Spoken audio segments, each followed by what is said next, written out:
comes up, because all of those things have some correlation or implication to what we're doing in real estate, to what you're doing in real estate right now. Today, we're going to go over what's called the fourth quarter wrap. I had a live session last night, or in-person meetup with my Deal Mastery 201 community, and we talked about some strategies that are going to help us be successful as we launch into the new year. Fourth quarter wrap is very.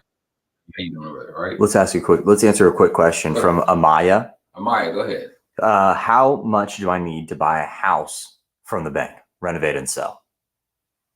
Amaya, I would love to answer that question, but in short, that question is not even complicated. When you say a house, it depends on what's in your buyer box. We talk about that in our community. What type of house are you trying to buy? What are you trying to do with the house? What's the purpose? What's your dream? What's your vision in real estate? So in short, I would say that that's a good question, but I can't answer that in short.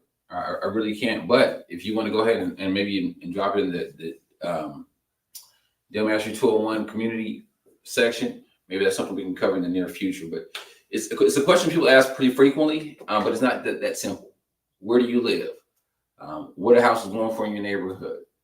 Oftentimes when you're buying homes from the bank, they typically are looking to move the houses quickly. They're looking for cash buyers, or looking for people to take the property as is. So once again, it depends on your buyer box, it depends on your neighborhood, it depends on your city, it depends on so many different factors that I really couldn't answer that in short. But if you can buy a home from the bank, it's probably going to be something you can get a good negotiation with. It's definitely probably going to be as is deal. I can tell you that for sure.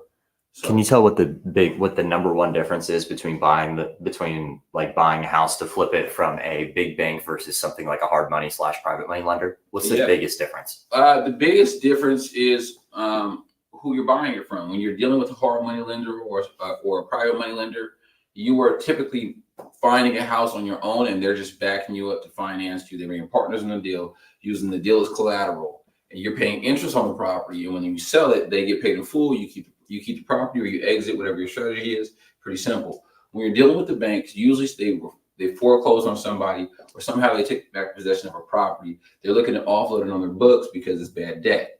When they do that, they look for somebody that can buy the property quickly and just own it outright. They're not looking to finance it either. And so when dealing with banks or financial institutions, they don't see that property as an investment. They see that property as bad debt, and they're looking for somebody to buy it quickly.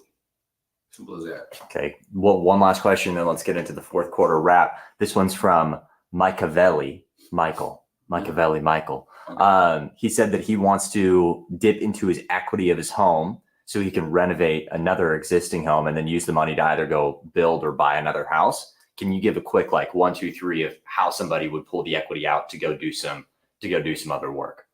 Yes, there's a variety of strategies that you see individuals utilize to try to leverage themselves and get into another property, make some money, and accomplish some of their goals. In this market with high interest rates, you're not really seeing people do that, nor are you seeing the BRRRR method as well as the price of homes as well. That can be something that's very risky as well, because when you pull money out of your property, when you do a HELOC, when you pull that money out of your property, what happens is there's time frames, conditions, and terms on that money that you're going to utilize to be able to pump that money into another property. With rates being so high and the market doing a few different things, like we talked about the election, we're getting into the fourth quarter where things tend to slow down. That's not something I would necessarily recommend. But in short, you essentially would pull the money out of your property, right? Because you have this equity in your property. Utilize that money to pump it into another property, get that property over the hill, and then the next property, whether you exit, refinance, or sell, after you sell it, put the money back into your principal residence. But right now, that's not something that I would probably recommend, especially if you don't have a whole lot of experience flipping property. It could be a bit risky. There you go. All right, this is really the last question. Sorry about that. Hey, hopefully that brought some value, Michael. Let's talk to Amaya one more time. They're considering starting a business for the first time. What is one piece of advice, whether it be mindset or tactical, that you would give to them before they start their first business? They're in New York, Long Island too. All right, shout out to New York. That's a general business question. The first thing I would be saying in this season of business all across the world, right? One thing I'd be doing is getting a coach, because you don't know what you don't know. Success loves speed. Businesses are always going to have challenges. It's this big journey you're going to go through with ups, downs, and turnarounds. And so the biggest piece of advice I would tell you is get a coach. And then the other thing is work internally on being extremely coachable. because any good business, any business that you're going to grow to some robust journey and land with your version of success is going to come with a lot of things you don't know, especially if you're just starting. And so, one thing I see most people fail or stop their business dreams is because they don't know what they don't know, and they're not really coachable when they get the advice. They say, hey, well, I feel like this, so I want to do this. And nothing new under the sun in business. There's not. A lot of people know how to really get advice, so take advice. That would be my advice to you, is to be coachable. Get a coach. So let's dive into it. Go ahead. We also got we have Dayton, we have Leonard, we have Ruby, we have Zach and Brian this morning. Good morning. Good morning. Good morning. How's everybody doing? I'm doing well, Zach. How did you last night, brother?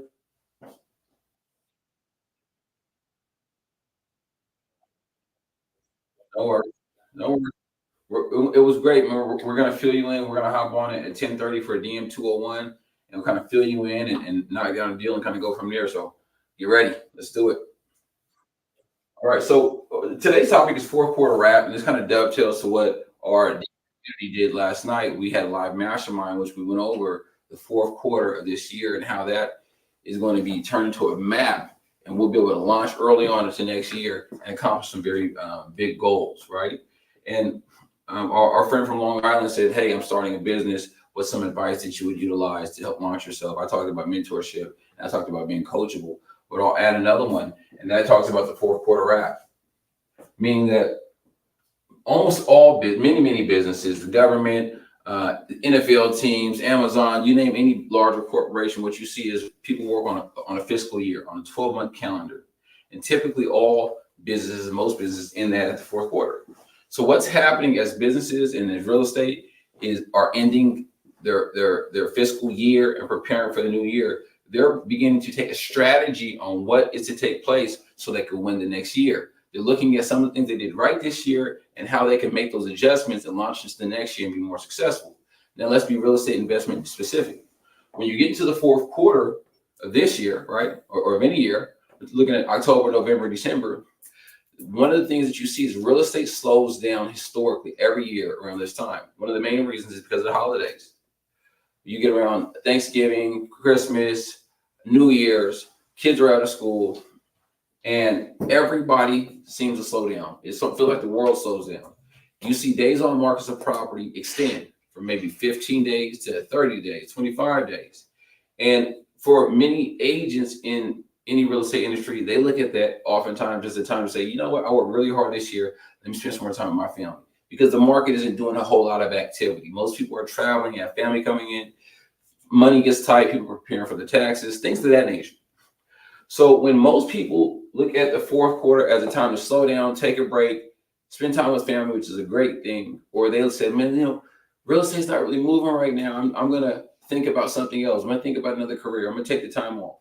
That is a good opportunity for us to double down.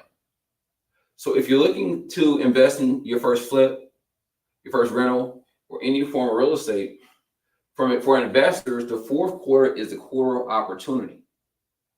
So as everybody's no longer looking at property is hanging longer on the market, some of the things that you could and should be doing is saying, hey, I've been looking to get into a deal all year long. Things are moving very slow. That means there's less competition out there.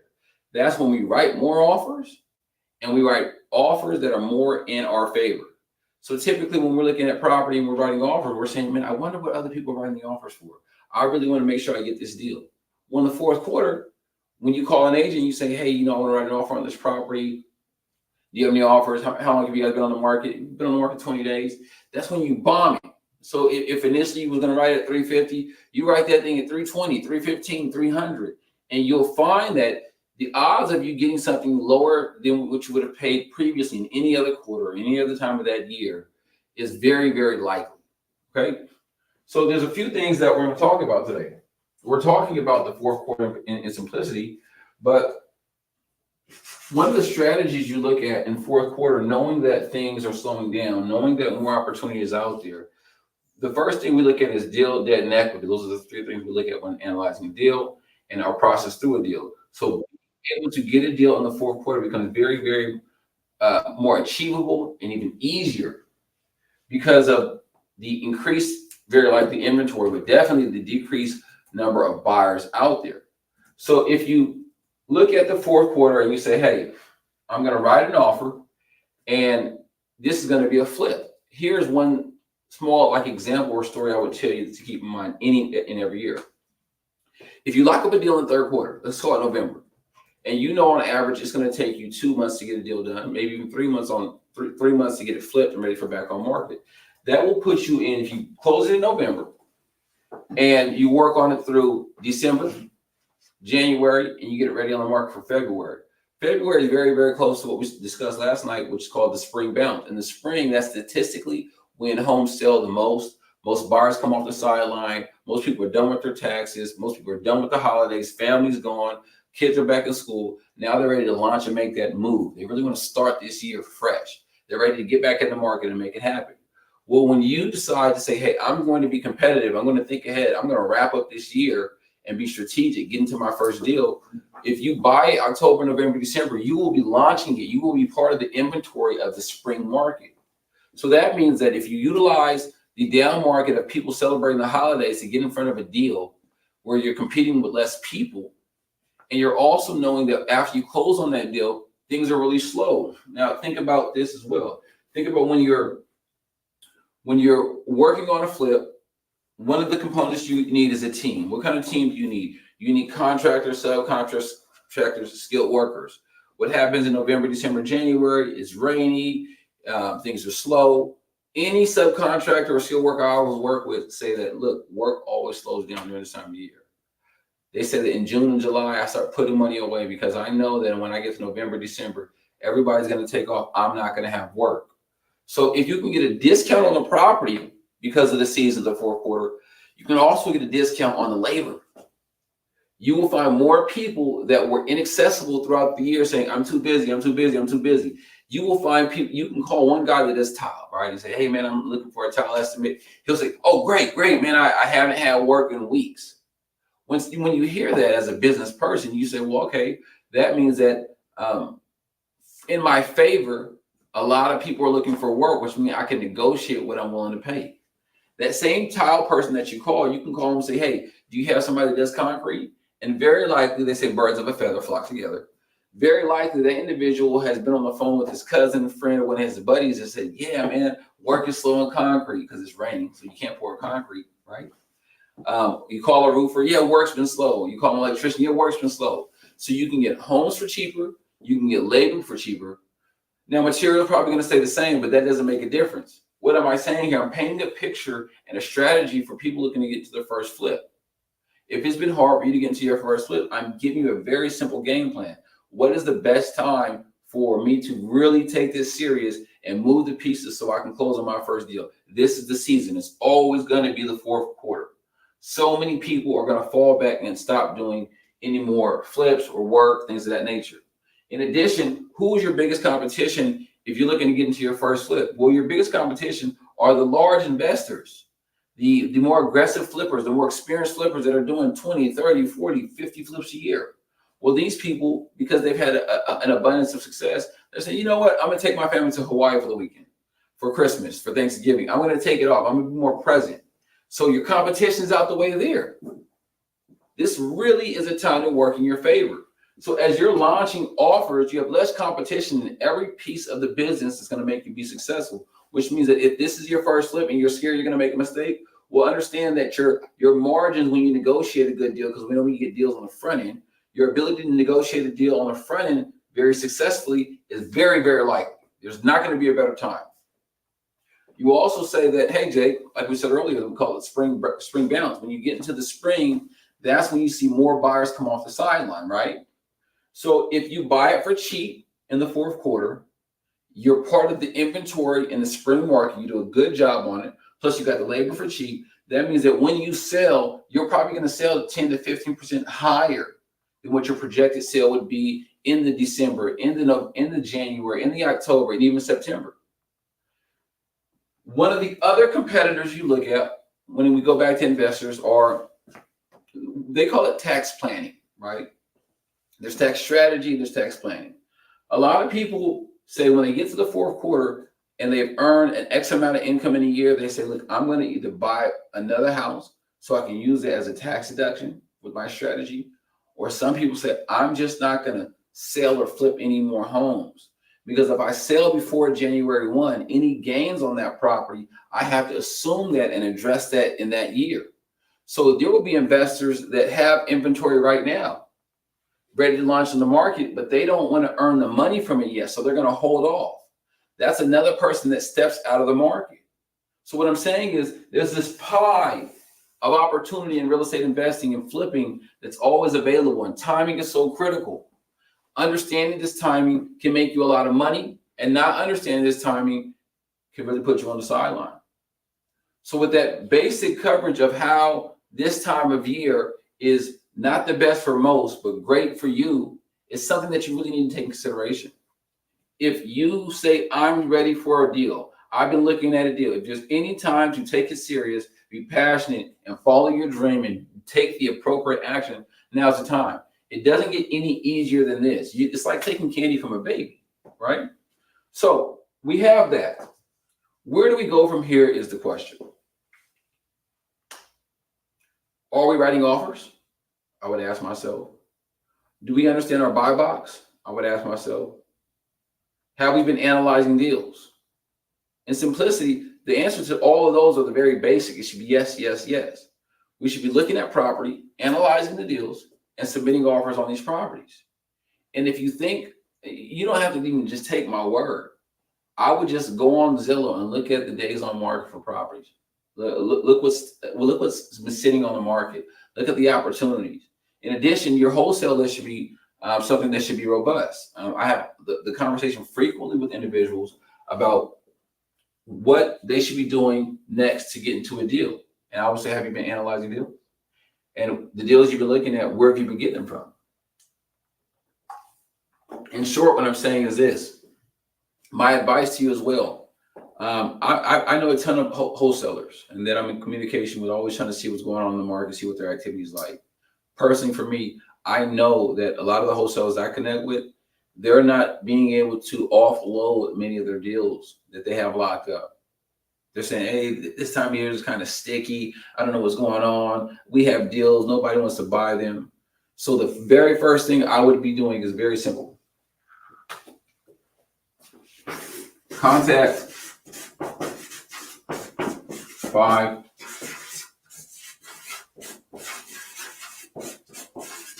wholesalers.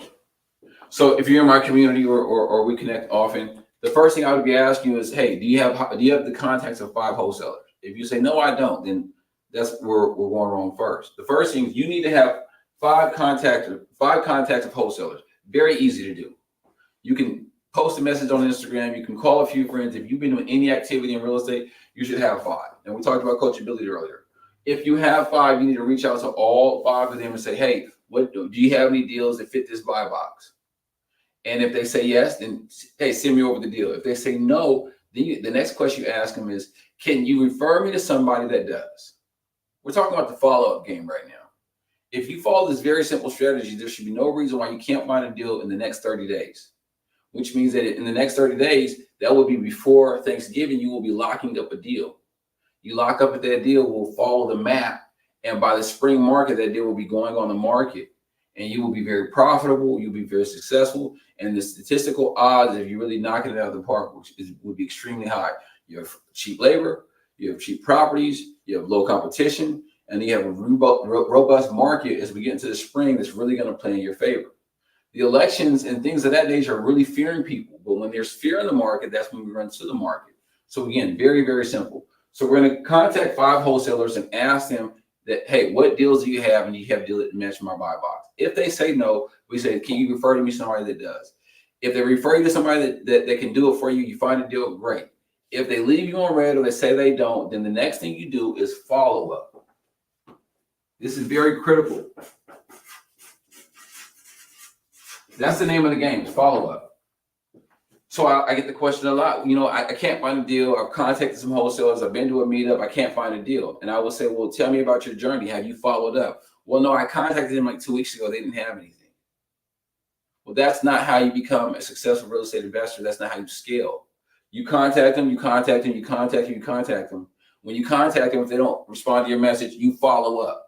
If they say, hey, no, I don't have a deal that matches that buy box, you put it in your reminder. In 4 days, 5 days, you follow up again. You follow up again. There's this struggle in which many individuals say, I did one thing and didn't get the results, and I don't know what to do next. Anytime you're in real estate investing and you feel like you're stuck, or you feel like you need to call somebody so they can give you some confidence or direction, stop and ask yourself, have I followed up? If you simply contact 5 wholesalers and follow up every 4 to 5 days, I promise you, there's no way you can't have a deal in less than 30 days.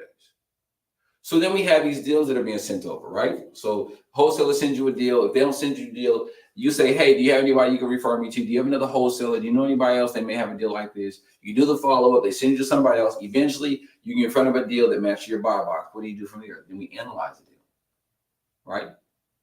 And if you're in deal mastery 201 or even 101, we've analyzed many deals. We're going to continue to analyze deals. But in the deal analysis, you should be determining whether this deal in particular fits your buy box and if it is aligned with your strategy, whether your profitability, your location, whatever those things are.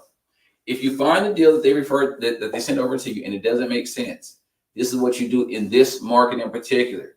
You go back and negotiate. You get them on the phone, right? So they send you a deal for $250,000.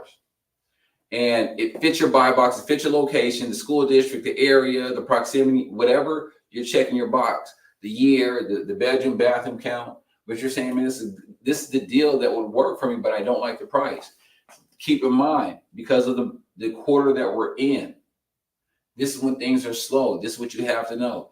If they're sending it to you, nobody else is trying to take it down because most people are taking this time on and we're not. So then you go back and negotiate. You get very, very clear, right? So after you got the follow-up, then you got the deal. We got the deal, right? So after you have the deal, we analyze it.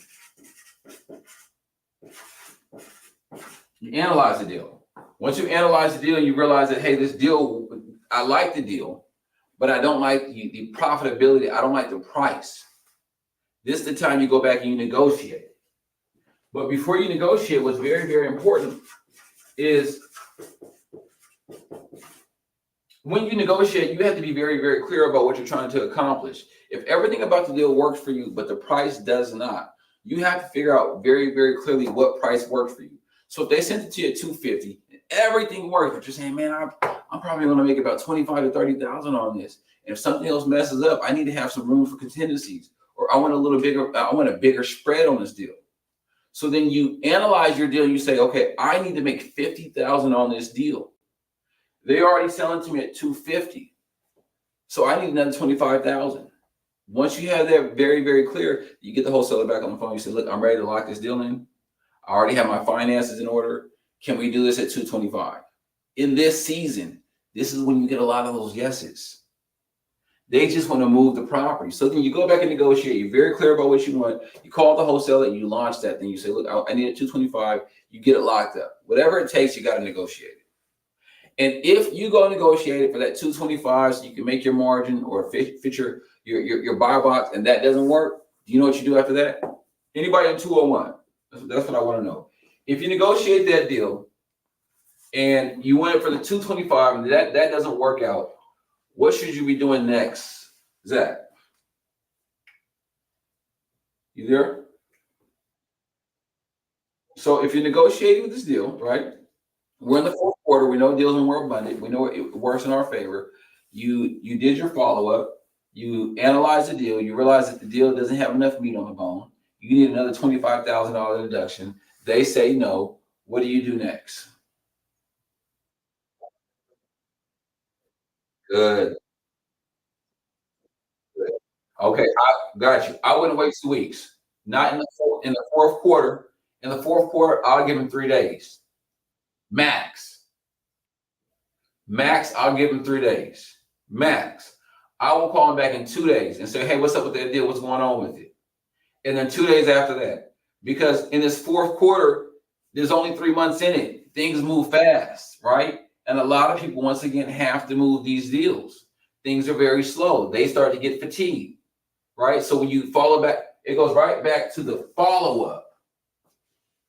The name of the game is follow up. We analyze deals, we network, we meet people, we do a lot of things.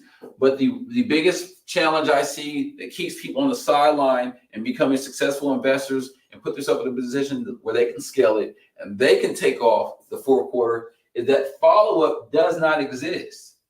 They say, yeah, I called a wholesaler and they said, yeah, that they couldn't do the deal for that. So yeah, man, I just don't know where to find a deal. Well, did you follow up again? Because when you follow up and the squeaky wheel gets the grease, especially in the fourth quarter, that's how you put a lot of deals together. So you do some follow up on that deal. Let's say that they even say that no, they can't do that deal for that price and somebody ends up getting it. Then the follow up begins again. And you said, hey, do you have another deal? Do you know anybody else? It goes right back to the follow up, the same questions. Do you have another deal? Do you know anybody else you can refer me to?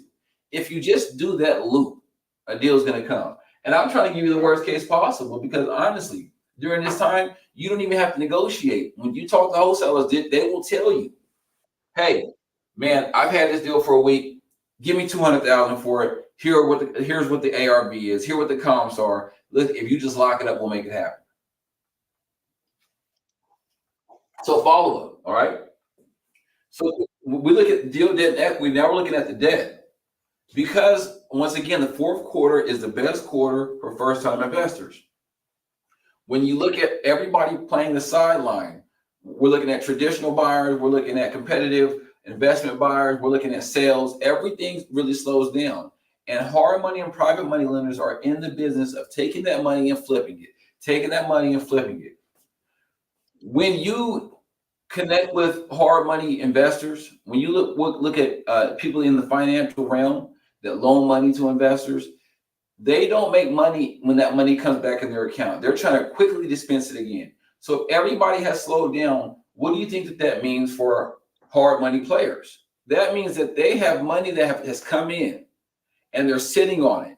They need to get rid of it quickly so that money can start performing for them again. You will get more yeses out of hard money lenders during the fourth quarter than any other quarter. I was on the phone with one like 2 days ago. And I said, hey, what do you think about the market? I always ask people that. What do you think about the market? It's getting closer to the holidays. Things are starting to slow down. Interest rates are kind of high. I mean, I just don't know what to call it. I'm using that person's voice. Forgive me. I don't know what to call it. Rates are slowing down. Rates are getting higher.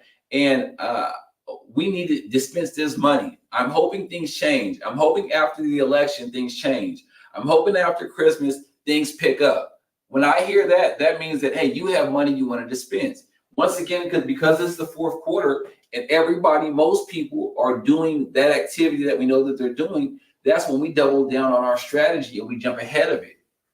And now is the time to borrow money, probably not at a cheaper rate, honestly.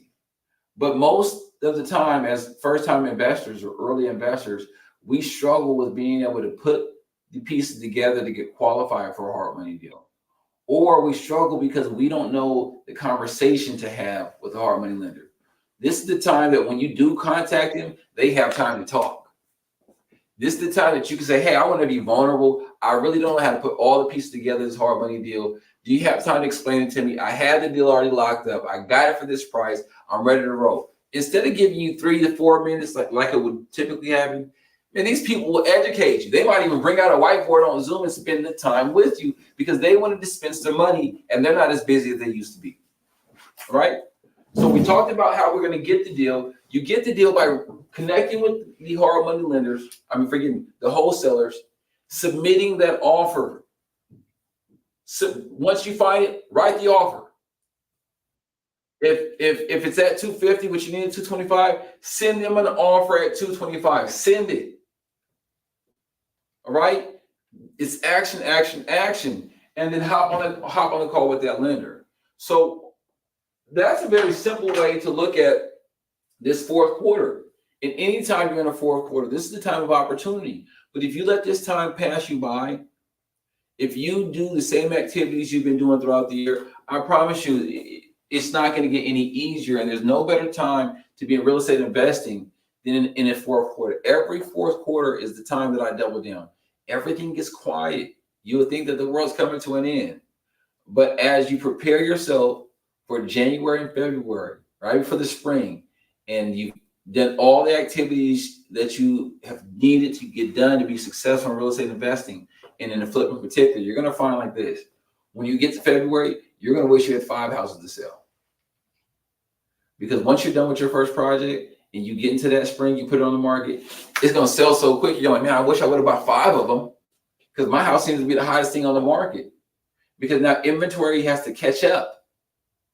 Nobody was working. Nobody was providing homes for first-time buyers. Nobody was doing the work needed to be done for this market to continue to churn.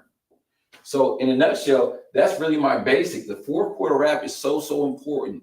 And the activities you do now, the seeds that you sow now, are going to allow you to jump into January and perform. The other thing I'll add to 4th quarter wrap and this concept is that everything you do in real estate is a journey, and nothing happens the night before or overnight. All the seeds that you sow, sometimes they're a year in advance, 2 years in advance, 3 years in advance, months in advance. So if you say, hey, I really want to get this off the ground and scale it, not be a one-hit wonder, that means that it's so important that the month of January is successful. So your February, so your March, April, May, and you end up in this 4th quarter next year, and you're doing the same activities. Most people, because they take off all this time, they have a very hard January and February, and things don't really ever take off until halfway through the year. And then once again, they're taking off the 4th quarter. So my suggestion to you in my real estate experience, as a real estate agent, every year I work my butt off November, December. I'm the only one in the office. The heater's off at the office. It's not working. It's cold. I'm planting seeds. I'm sending out letters. I'm analyzing deals. I'm doing all these activities. I'm telling myself, I know something's going to happen. I know something's going to happen. I'm lonely. People are out traveling for Christmas. And what happens is that time passes. I get to January, and then I have 3 flips that I finish. I have some buyers that are ready. I have some sellers that are ready. And I have people in my office saying, man, things are working out in your favor right now, man. I can't put a deal together, man. Oh, this is the famous one. Oh, man, my sellers aren't serious right now because they're not ready to sell, because nobody wants to just give you their business because you weren't working. And we always do this comparative thing. We'll say, well, because Jacob has business right now, something must be wrong with my business. No, we understand the power of the 4th quarter and how important it is to continue to push and get these things over the hill and plant these seeds. So I sum that up by saying this. The 4th quarter is the best quarter for any investor, but the 4th quarter is the best quarter for first-time real estate investors. Now is the time to get ahead of the competition, lock up some deals, negotiate hard, and prepare yourself for a very fruitful spring. As everybody finishes filing the taxes and they're ready to go, they're going to want to buy your home. And you're going to be in a space to make a lot of money, find labor very affordably, have some consultations with lenders and anybody else you need. Now is the time that they'll give you their time. And that's what's going to make you a success. And then you can just do it over and over and over again. So without further ado, I'm going to open this up for Q&A. Does anybody have any questions? We'll start off with Deal Mastery 101. If you guys have any questions, we're going to try to get quick answers on these so we can get through as many questions as possible. So we'll open it up. Do me a favor and just raise your hand, drop it in the chat if you'd like to. Let's hear it. If nobody has one, we're going to jump over to Instagram, but I want to give you guys the opportunity first.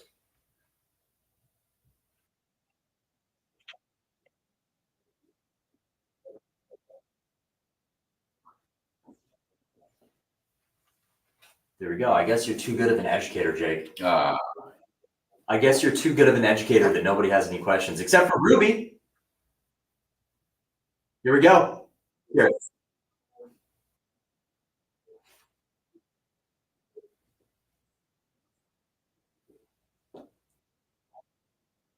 Okay, well, my first question to you, if I was a hard money lender, what questions do you have?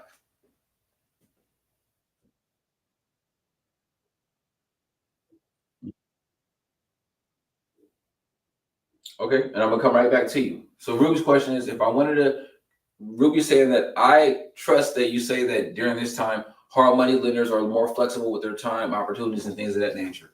And how would I approach it? So I'm going back to you, Ruby, and I'm saying, you say the percentages and stuff like that. And I'm saying very, very specifically for you, what don't you know? Or what would you like more insight on?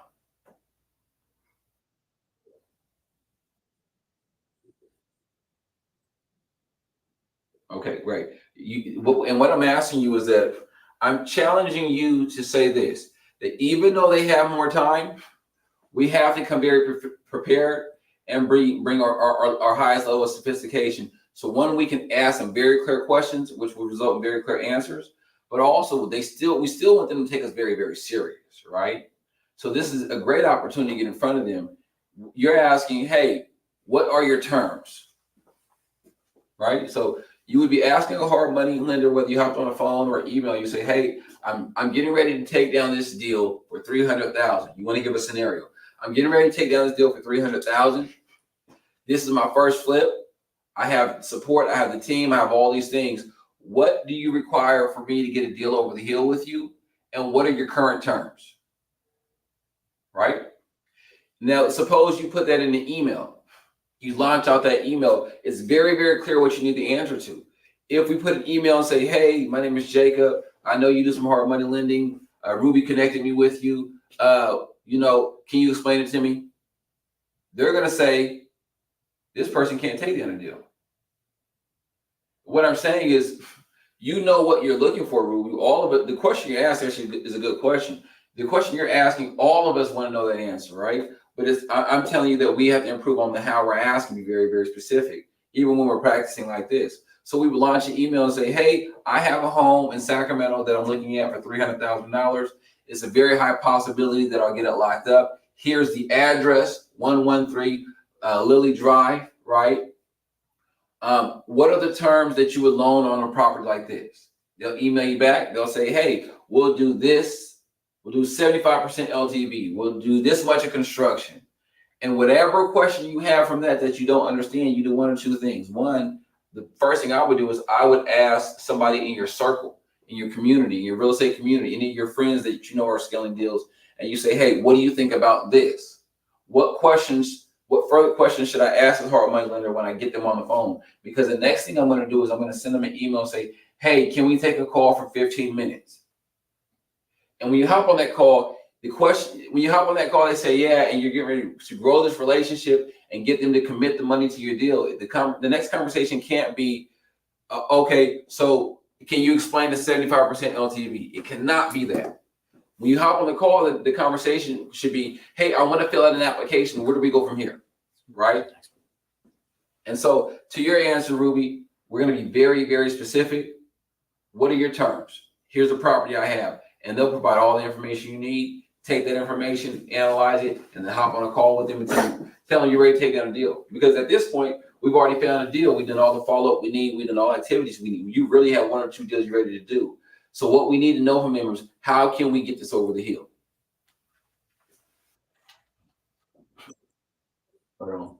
Who else has? Absolutely, Ruby. Great question, Ruby. Anybody else? Who else?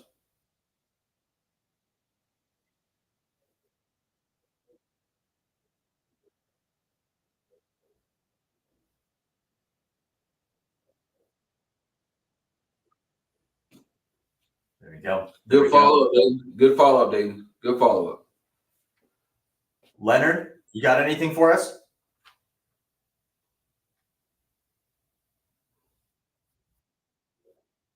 All good, man. All good. Margaret, it's your first time in. Any questions?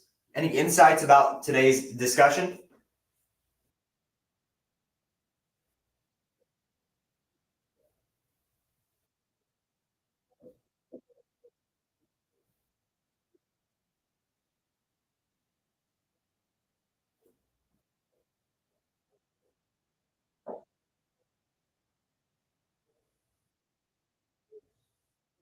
So how do we quickly analyze deals to move on to the next one? Well, Mark, good to see you as well. Thanks for joining us.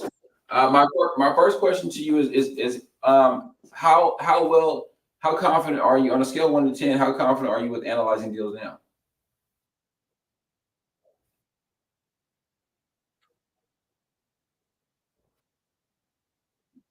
But yeah,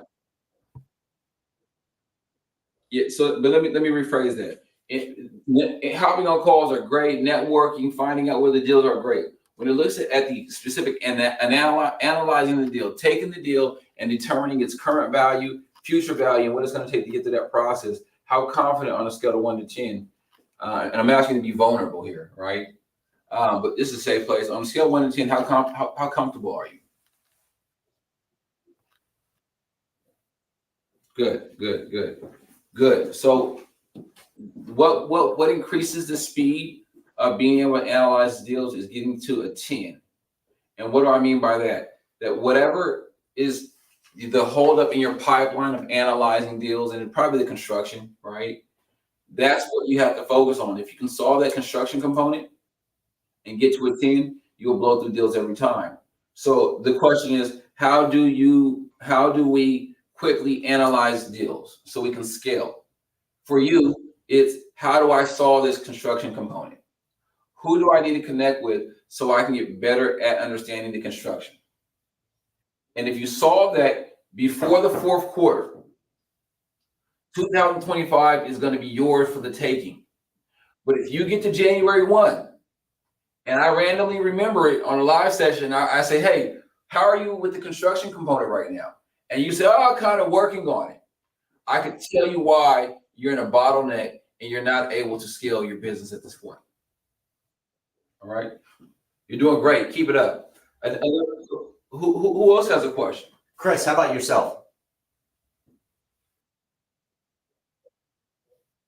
Let's see. All right, I don't think he's going to. Let's move on to Instagram here. Okay, so here's one.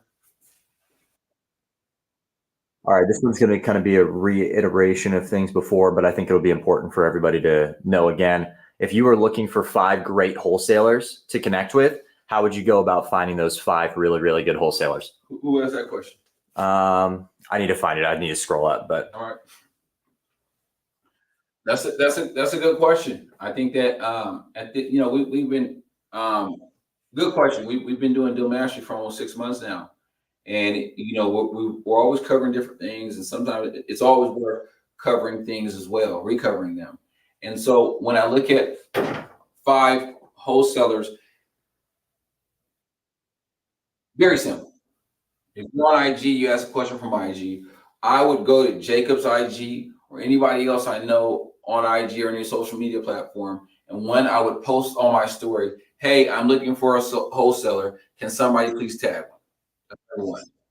The next one, I would go to my IG or anybody else's that is committed to real estate investing. Go into their followers or the people they follow and type in whole and then wholesaler.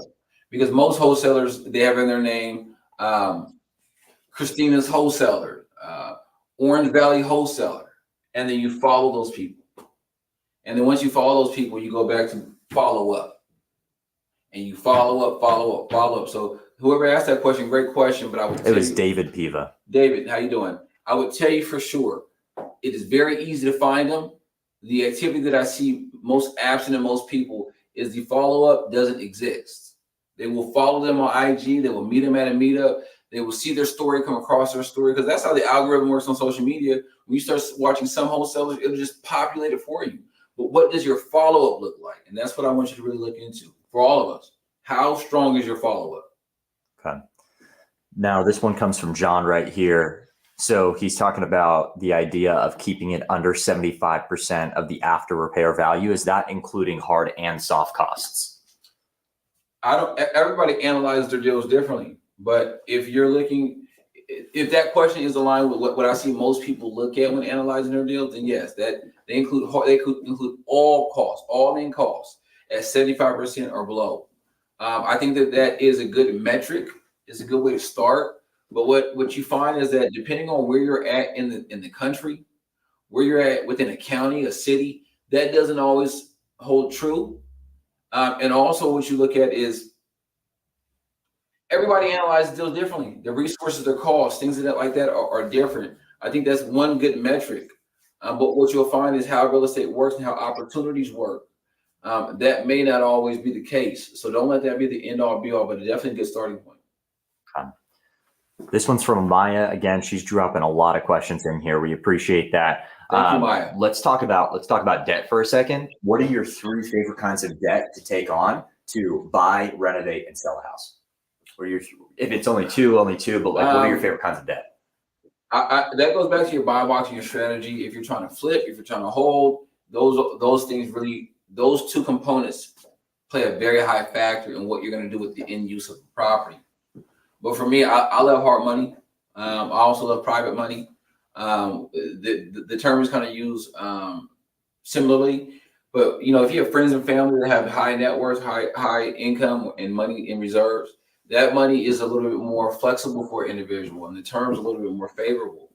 For me, I use both though, because I'm always scaling. Right now, I have 3 projects going on at one time.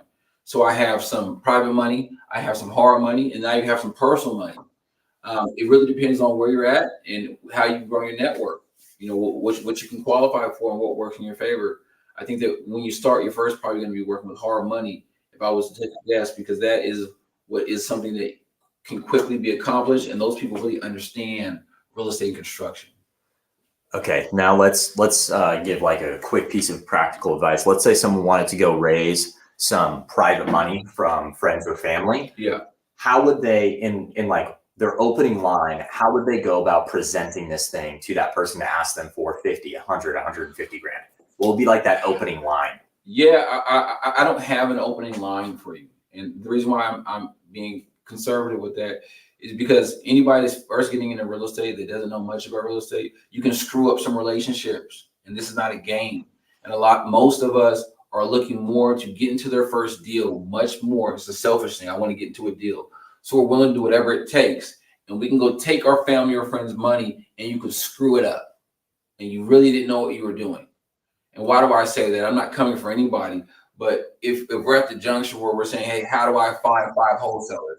And the next question is, hey, I'm looking for money for my family. If we're not at the point where we know that we can go on IG and find wholesalers, I wouldn't be ready and confidently trusting somebody to give them $100,000 because it sounds like they need to grow more. But that wasn't your question. I just want to be very clear about how I feel about protecting our family and friends that believe in us and not ruining those relationships.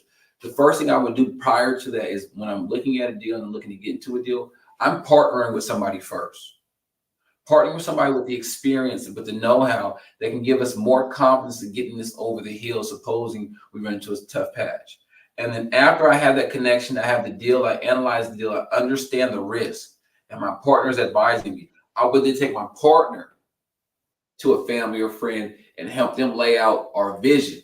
Hey, this is this is the property we have in contract, this is the deal, this is the time it's going to take, and here's the profit we're going to make, and this is how we're going to make you full.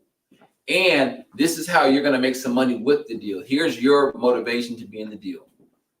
But I would assume before that somebody would think that, hey, I'm going to tell a person, I got this great deal, I'm about to flip the property, and you never told that person how they can protect themselves and how much money they're going to make. So that would partner. Awesome. All right. Do we have any more questions from Deal Mastery 101 or from Instagram? Any more questions? All right. Let's see. We'll give it 2 more seconds. I'm not seeing anything on Instagram. All right. Well, if anybody has any questions on Deal Mastery, feel free to drop them in the school channel and we will get back to you today or this week. Hold up. Oxtail Man might have a question. Oxtail Man, you got 30 seconds to type out the question. Maybe 15 seconds.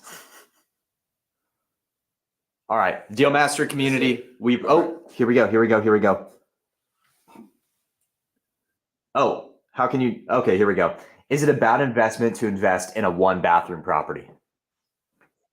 Is it a bad investment it goes back, I'll tell you this, go back to your buy box. I don't know what a bad investment is for you, right? So what you have to find out is what's your buy box. You talk about that often. A buy box is this box in which you put a list of criteria of things that you find to be aligned with your real estate journey or your real estate vision. And once you have that buy box laid out, it might be the price point, it might be the location. You might say, I'm staying away from homes in this area. I'm staying away from homes in this area. But whatever's in your buy box, once you see properties that have one bedrooms, if it's in your buy box that those are okay, then they're fine. But if your buy box says I don't do one bedroom homes, then it's not. So to answer that question, that has to go back to you. What are the homes that you're going to be looking at and checking the boxes of and saying that, hey, these are good investments for me? Do you invest in one bathroom properties? Why or why not? I will invest in anything that's in my buy box, and my buy box doesn't preclude or include one bedroom properties. Bathroom properties, you mean? One bathroom properties. It doesn't. So in short, to answer your question, I'm going to answer with the question. Get very clear about your buy box. And once you establish that, I'm telling you, you're going to have a whole lot of clarity in determining whether or not that's a better property. So it's not good or bad. It's just depends. Depends on what's your strategy. All right, cool. And then Amaya asked, how can I get in contact with you if I want to do a deal? DM you, right? Yeah, DM me. There we go. All right. We're jumping off here, guys.